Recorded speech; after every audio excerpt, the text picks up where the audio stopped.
Hi everyone, welcome to Everything Data Analytics. And if this is your first time here, kindly click the subscribe button to subscribe to my channel and also click the notification button to receive updates on all the tutorials that we share every week. In today's tutorial, I'm going to show you how to use one of the most important Excel function for your reports. Assuming maybe you have seen data and you've experienced this type of error, this, and this, and you've seen this type of different error like this in your Excel. So I want to teach you how you can use one of the most important formula, which is if error, to use this to correct this like this, to have this clean version like this. Now let's go to our Excel function. Now you might have experienced error like this. Maybe you want to calculate anything. Let's say I want to divide 100 equals to divided by 0, and you know we are going to have error. You see now that this is the error that we just have. This is the error. So instead of manually spending hours of time to correct this error, we can actually use if error function in Excel to eliminate and make our report to correct this error from start. So now, by the end of this video, you will learn how to eliminate Excel error, build cleaner reports, reduce manual fixing, and also make your dashboard look very professional. So let's get started. Before we fix error, let's understand why the error occur. Excel return error when something goes wrong in your formula. When something goes wrong in your formula. So Excel return error. Also, error also occur when Excel cannot find a value during a lookup fashion. Error also occur when Excel tries to perform a calculation using text instead of number. So this error makes your report look messy and unprofessional. So the if error functions allow Excel to display something else whenever error occurs. So now we are going to start with our formula. So now this is a version of the data that we want to use. We have seen this error now. We've calculated this profit using a direct formula. You know, profit is our unit price minus cost price. So let's use a direct formula first before we use if error, so that we can understand why the need for this if error. So now equals to our profit equals to unit price minus or cost price. So now let's drag it down. Can you see now? You can see the issue. You can see our error.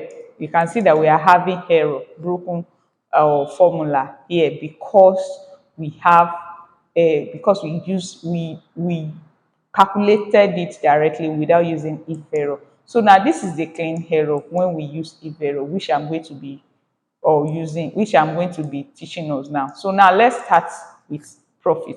So we want to calculate our profit equals to if error. Your first formula will be if error. If you want to use if error in Excel, so the first thing that you are going to input is if error before you start using other function.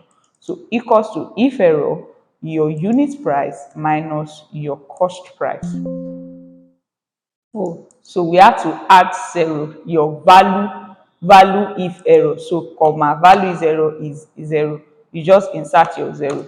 So now, so you see what we did. This is it. This is the formula.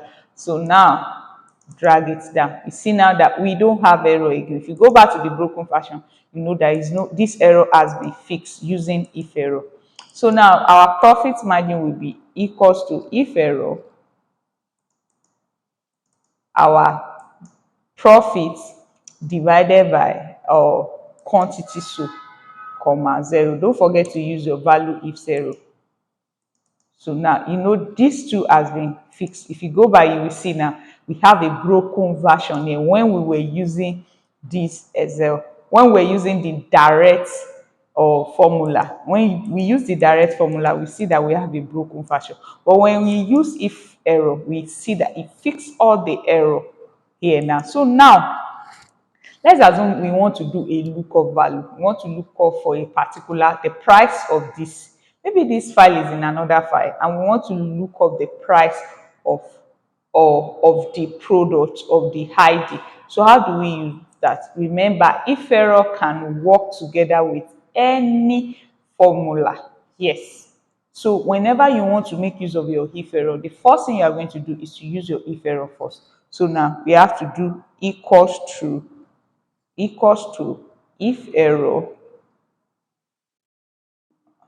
equals to if error, then your VLOOKUP. You remember we want to use our VLOOKUP here, our VLOOKUP.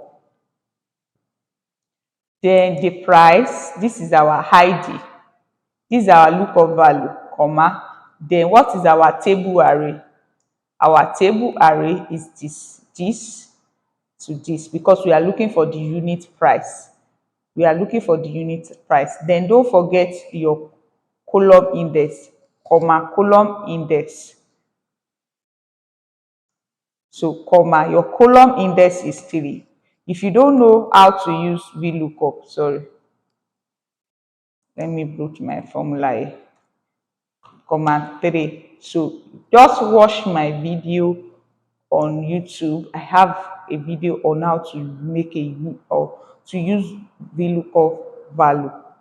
Or if you want me to bring the video back again, you can just comment lookup value, VLOOKUP value, or lookup value. I'm going to do it. So let's continue with this. So comma, then we close our brackets. Now, what is the expression, the error value? You know, our error value the other time has been 0. Our error value has been 0. So I can decide to add error value 0. I can decide to use it like that. You see, any is giving me any, but I don't want to use any. I don't want to use it. I want to add a text function. Sorry. So I want to add a text function to make my Excel very, very professional. So I'm going to add a text function. So my approach, whenever you are introducing a text character in Excel, you have to use your double quotes, because if you don't use it, Excel will see it as a function. So now I'm going to introduce my double character, then not fan. So my error value will be, if this thing is not there, just instead of adding any, or instead of using 0, help me to just write not found, or not included, or not available. So just write it there. That is my error value. So now I'm going to drag it down again. You can see now, not found. That is my error value. Not found. This should be not found. So I don't know. It's still not found. So now so I know why that is. So that is my error. You can see now, that is my error value. So if you are creating template for your team, or your use IFERROR from to make your report look cleaner, and also to be professional. So you can see the difference between this and this. Now you can see that the report is more cleaner when you use your if function. The report is more cleaner. So in this video, you've learned how to use the causes of error, you've learned how if error works, how to fix your if error. So if you found this video helpful, don't forget to like, subscribe, comment, and also share with your network. Make sure you subscribe. Thanks for watching. See you in the next video. Bye for now. Also, make sure you click the notification button. If you haven't subscribed, you've been coming here and you haven't subscribed, make sure you subscribe to this channel, and also click the notification button to receive updates on all the tutorial that we share every week. Also, make sure you comment on the video. If I mentioned something earlier, that if you need me to bring up a lookup value video, maybe X lookup or V lookup, just comment on the lookup value that you want me to or talk about, and I'm going to make the video. Put it in the comment section. Like this video, share. See you in the next video. Bye for now.